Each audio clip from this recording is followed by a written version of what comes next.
90 giorni di tempo, come da prassi, per depositare i risultati completi dell'autopsia eseguita sul corpicino di Azzurra Breda. 12 anni, la piccola è morta il 31 dicembre scorso in un letto della terapia intensiva pediatrica dell'azienda ospedaliera di Padova, dove era arrivata per la seconda volta in pochi giorni, accompagnata dal padre per i gravi sintomi causati da una sindrome influenzale.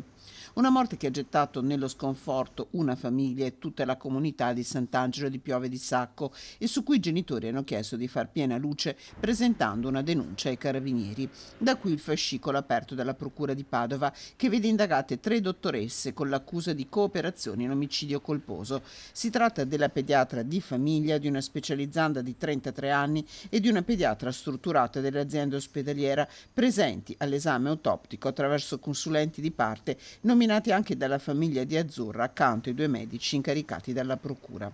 La domanda a cui gli esperti dovranno rispondere è quale patologia possa avere causato una morte così rapida.